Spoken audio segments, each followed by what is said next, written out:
આજના વિડીયોની અંદર આપણે બંગાળની ખાડીની સિસ્ટમ છે એ હવે આગળ વધી રહી છે અને હવે ગુજરાતમાં ક્યારથી વરસાદની શરૂઆત થશે, કયા કયા વિસ્તારને ખાસ કરીને અસર કરી શકે છે, સંપૂર્ણ માહિતી આપવાની છે। સૌપ્રથમ તો આપને એ જણાવી દઉં કે આ બંગાળની ખાડીની સિસ્ટમ રોજે રોજ અત્યારે એટલા માટે આની ચર્ચા કરવી પડે છે કેમ કે અત્યારે જે કપાસ હોય, મગફળી છે, સોયાબીન છે, બીજા પણ અન્ય પાક છે કે જેનું અત્યારે હાર્વેસ્ટિંગ ચાલુ હોય અને હાર્વેસ્ટિંગ ટાઈમે વરસાદ પડે એટલે સ્વાભાવિક રીતે નુકસાન થતું હોય। જો કે આ વરસાદ છે એમાં અમુક ખેડૂત ભાઈઓ એવા પણ છે કે જેના માટે ફાયદાકારક પણ નીવડશે કેમ કે લાંબા ગાળાની મગફળી છે, હજુ ઊભે એમ છે, એના માટે એક પાણીની વ્યવસ્થા પણ થઈ જશે અને કૂવામાં પણ થોડી ઘણી પાણીની રાહત થઈ શકે એટલે અમુક ખેડૂત માટે ફાયદાકારક પણ છે। પણ ઘણા બધા ખેડૂત ભાઈઓ એવા પણ છે કે આ વરસાદને કારણે નુકસાન પણ થાય। ઘણા બધા ખેડૂત ભાઈઓને અમને કોમેન્ટ આવી રહી છે, ફોન કોલ્સ આવી રહ્યા છે કે પરેશભાઈ આ જે વરસાદ આવવાનો છે કે કેમ, કારણ કે મગફળીને ઉપાડવાનો ટાઈમ થઈ ગયો છે, જો હવે નહીં ઉપાડીએ તો જમીનમાં બગડી જાય એમ છે।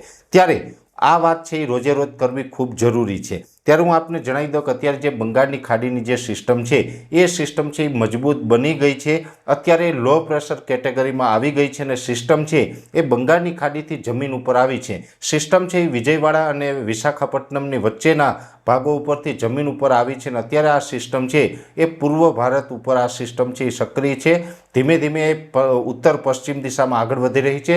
વધારે પડતાની દિશા છે એ પશ્ચિમ દિશા તરફ રહેલી છે પણ થોડોક સ્લાઇટલી એ ઉત્તર તરફ ચાલી રહી છે એટલે આ સિસ્ટમ છે એ ધીમે ધીમે આગળ વધી રહી છે।